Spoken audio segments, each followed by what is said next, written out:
Well, we continue with our spotlight on Husker Harvest Days today, and we are turning our attention to soybeans.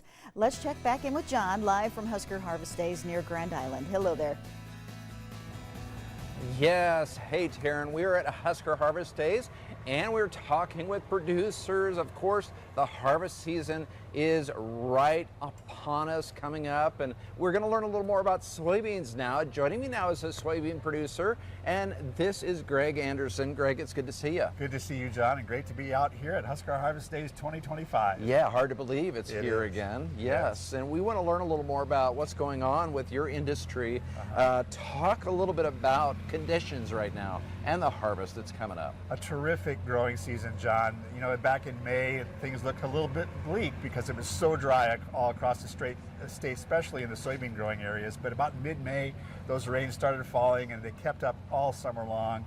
It's really set us up for a nice crop, which looks to be harvested, on my farm at least, in a couple of weeks. We'll probably be starting on those early beans and then getting into October with the main part of the harvest. But they're potted well, they look great. There's a few disease pressures here and there, but that's kind of to be expected most every year. And I think we're going to have a very abundant harvest. Okay, very good. And I know another issue that is always big, top of mind, is soybean processing. There's a big facility that's come online. Tell us a little more about it. Terrific opportunities here in Nebraska for soybean and soybean crush. So about a year ago, Norfolk Crush opened, and just this summer, David City had a ribbon cutting in their new soy crushing facility. And just those two plants alone will use of soybeans every year right here and process them.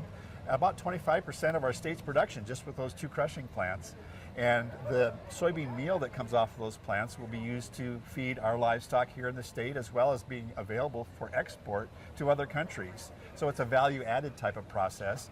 And every drop of soybean oil that comes off of those crushing plants are going to be used to make biodiesel and renewable diesel to power our diesel engines. And Nebraska has always been very instrumental in biodiesel development and promotion. In fact, the soybean checkoff virtually established the biodiesel industry in the United States about 30 years ago, and Nebraska has always been a leader. We have invested checkoff dollars into biodiesel, knowing that it's a huge customer for our soybean oil, which we have an abundance of that we need to move. It's a product just like soybean meal. And we have plenty left over for food, so let's use this in an industrial way to power our equipment, and it's really taken off. Okay, very good. All right, well, thank you for being here today, Greg, and I know you're going to be making the rounds and enjoying Husker Harvest Days. So much to see, John, as you know, and it's just a great show. It looks like it's one of the best ever. Okay, yep, and the weather is really good, so yes. Thank you for being here today. Thanks, John. All right, and we're sending it back to you, Taryn, in the studio. We'll have more coverage, and we're going to learn a little bit more about what we can expect weather-wise coming up here a little bit later, but now back to you. All right, I'm looking forward to it. I'll join you tomorrow out there live. So thank you for that coverage.